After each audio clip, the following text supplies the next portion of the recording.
3, 2, 1 go. Empuraan directed by Prithviraj Sukumaran.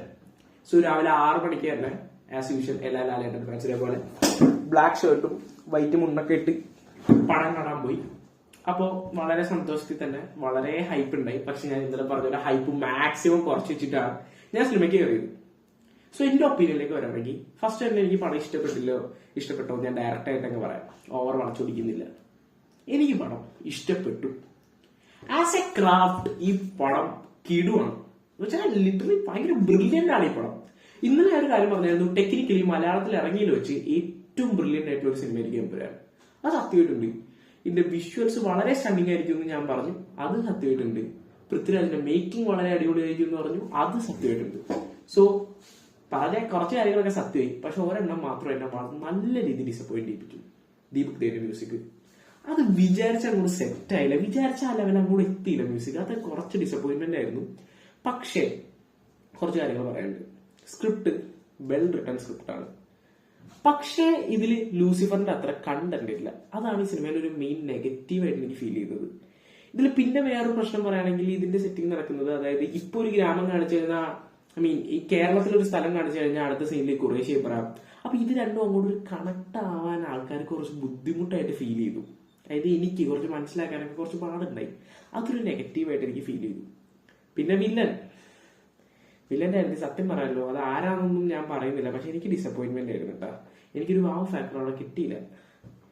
Wow factor കിട്ടാതെ ഒരു കാര്യം പോയി നമ്മുടെ വില്ലന്റെ കേസ്. അത് ഇത്തിരി ഡിസപ്പോയിന്റ്മെന്റ് ആയിപ്പോയി. പക്ഷെ പോട്ടെ, കുഴപ്പമില്ല. പടം ഇഷ്ടപ്പെട്ടു ഇല്ല ഞാൻ പറഞ്ഞു, എനിക്ക് ഇഷ്ടപ്പെട്ടു. അതിൽ കുറച്ച് കാര്യങ്ങൾ പറയാനുള്ള രാജുവിന്റെ മേക്കിംഗ്. എന്റെ പൊന്നു ബ്രോ, എന്നടാ പണി വെച്ചിരിക്ക രാജു. ലിറ്ററലി എനിക്ക് പറയാൻ വാക്കുകൾ എത്തുന്നില്ല മേക്കിങ്ങിനെ പറ്റി. അമേസിംഗ് എന്ന് പറഞ്ഞാൽ this is I'm not getting words man. അത്രയ്ക്ക് അടിപൊളി മേക്കിംഗ്. മലയാളത്തിൽ ഇതുവരെ കണ്ടതിൽ വെച്ച് ബെസ്റ്റ് മേക്കിംഗ് തന്നെ പറയാം. അതൊരു ഹോളിവുഡ് ലെവൽ സ്റ്റാൻഡേർഡ് ആണ് എനിക്ക് ഈ സിനിമയിൽ നിന്ന് കിട്ടിയിട്ടുള്ളത്. ഇതിൽ ഫസ്റ്റ് കുറച്ച് സീനൊക്കെ ഉണ്ടല്ല, ലാലേട്ടന്റെ ഇൻട്രോ, എന്റെ മോനെ ഒരു 10 മിനിറ്റ് ഉണ്ടായ ഇൻട്രോടെ വിഷയമാണ് വിഷയം. പിന്നെ സൗണ്ട് ഡിസൈൻ അടിപൊളി. നമുക്കൊരു നല്ല തിയേറ്ററിലൊക്കെ കണ്ട ഈ സിനിമയ്ക്ക് ഭയങ്കര ഒരു ഫീൽ ആയിരിക്കും നമുക്ക് കിട്ടാൻ പോകുന്നത്. പിന്നെ ജംഗിൾ ഫൈറ്റ് സീൻ, എന്റെ മോനെ അതൊരു ജംഗിൾ പൊളി സാധനം തന്നെയാണ്. എനിക്ക് കുറച്ച് ഇമോഷണലി ആ സീൻ കണക്ട് ആവുകയും ചെയ്തു. പക്ഷെ അതിൽ ഗൂസ് ബംസ് ഒക്കെ ഉണ്ടായി. പിന്നെ ഫൈറ്റ് സീൻസ് ഒക്കെ കുറച്ച് ടൈം കൂടിപ്പോയായിട്ട് ഫീൽ ചെയ്തു. പക്ഷെ അതിന്റെ ഒന്നും ഒരു കുഴപ്പമുണ്ടായില്ല, നല്ല രീതിയിൽ തന്നെ എടുത്തു വെച്ചിട്ടുണ്ട്. പിന്നെ മ്യൂസിക് ഞാൻ പറഞ്ഞല്ലോ, എനിക്ക് ഭയങ്കര ഡിസപ്പോയിന്റ്മെന്റ് ആയിട്ട് ഫീൽ ചെയ്തു. പക്ഷെ കുഴപ്പമില്ല, ഇനി തേർഡ് പാർട്ടിലാകുമ്പോൾ ദീപക് ചേട്ടൻ മാറുക, അല്ലെങ്കിൽ പുതിയ ആൾ വരട്ടെ, അല്ലെങ്കിൽ പുള്ളിക്കാരൻ തന്നെ ഒരു ട്രെയിലറിലും ടീസറിലും ഒന്നും കണ്ട മ്യൂസിക്കേ അല്ല സിനിമയിലേക്ക് വന്നപ്പോൾ വേറൊരു സാധനമായിട്ടാണ് എനിക്ക് ഫീൽ ചെയ്തത്. അത് അങ്ങോട്ട് ഒട്ടും കണക്ട് ആയുമില്ല. പിന്നെ സുജിത് വാസുദേവ് സർ, നിങ്ങളുടെ DOP എന്റെ മോനെ മലയാളത്തിൽ ഇറങ്ങിയിൽ വെച്ച് ഇപ്പൊ എന്റെ ഒരു ഒപ്പീനിയനിൽ ബെസ്റ്റ് 2 സിനിമാറ്റോഗ്രാഫേഴ്സ് ആരൊക്കെയാന്ന് ചോദിച്ചാൽ സുജിത് വാസുദേവും നമ്മുടെ ഷൈജു കാലത്ത്. എന്നെ ഫ്രെയിംസ് എടുത്തു വെച്ചിരിക്കുന്നതെന്ന് അറിയോ, മൈൻഡ് ബ്ലോയിങ്. അങ്ങനത്തെ കിടിലം ഫ്രെയിംസും DOP ഒരു രക്ഷയില്ല.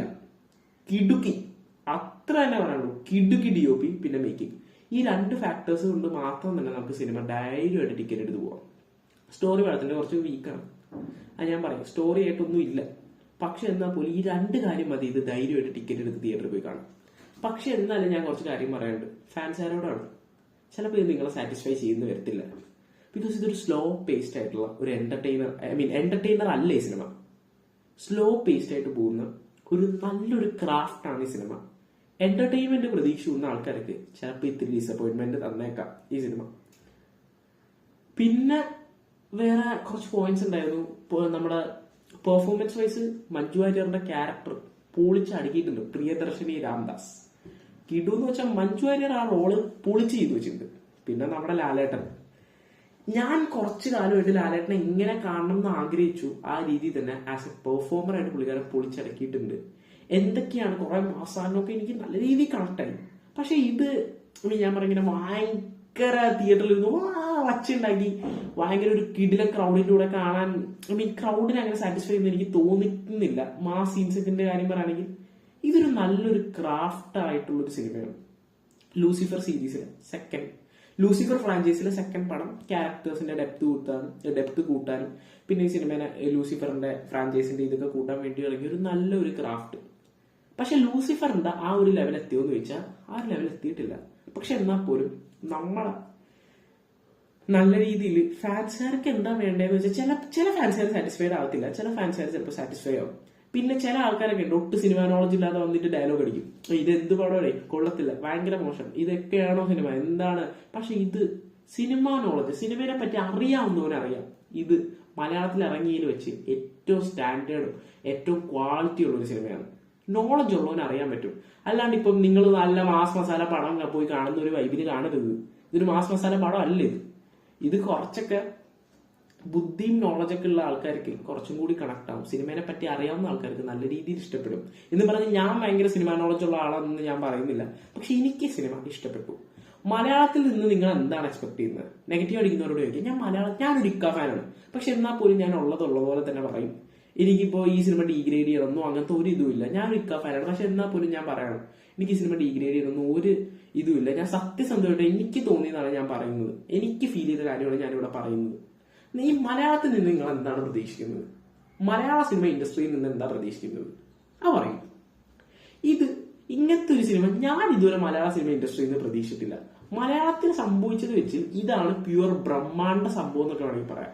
ശരിക്കും പറയാം, ബ്രഹ്മാണ്ഡമാണ് ഈ പടം. ഒരു ഹോളിവുഡ് സ്റ്റാൻഡേർഡ്, ഇങ്ങനത്തെ ഒരു സ്റ്റാൻഡേർഡ് ഞാൻ ഇതൊരു മലയാള സിനിമയിൽ നിന്ന് പ്രതീക്ഷിച്ചിട്ടില്ല. ഈ സിനിമയുടെ ലാർജ് സ്കെയിലാണെന്ന് എനിക്കറിയാം, അതായത് ഈ സിനിമയുടെ സ്കെയില് ഭയങ്കര ഹൈ ആണ്. ഇതിപ്പോ പൃഥ്വിരാജിന്റെ ചെറിയ പടം എന്നുള്ള ഇതിൽ കൂടി എനിക്ക് ഈ സിനിമയുടെ സ്കെയില് ഭയങ്കര ഹൈ ആണെന്ന് മനസ്സിലാക്കാൻ സാധിച്ചു. പക്ഷെ ഇങ്ങനെ ഒരു ഹോളിവുഡ് സ്റ്റാൻഡേർഡ് ഞാൻ പ്രതീക്ഷിച്ചില്ല. സോ ബേസിക്കലി പടം കലക്കിയിട്ടുണ്ട്. എനിക്ക് പേഴ്സണലി ഇഷ്ടപ്പെട്ടു, പക്ഷെ എല്ലാവർക്കും ഇഷ്ടപ്പെടുമെന്ന് അറിയത്തില്ല. നോർമൽ ഓഡിയൻസിനൊക്കെ കറക്റ്റ് ആണ്. ഇതൊരു എന്റർടൈൻമെന്റ് അങ്ങനത്തെ ഒരു പടം അല്ല, പക്ഷെ എന്നാൽ ഒരു ആസ് എ ക്രാഫ്റ്റ് പടം കിടക്കിയിട്ടുണ്ട്. ഒരു സ്ലോ പേസ്ഡ് ആയിട്ട് ഒന്ന് പടമാണ്. അതാണ് ഞാൻ എന്റർടൈൻമെന്റ് അങ്ങനെ സാറ്റിസ്ഫൈ ചെയ്യില്ല എന്ന് പറഞ്ഞത്. പക്ഷെ എനിക്ക് ഇഷ്ടപ്പെട്ടു. നിങ്ങളുടെ അഭിപ്രായം കണ്ടിട്ട് താഴെ കമന്റ് ഇടാം. അപ്പോൾ ഓക്കെ, ബൈ.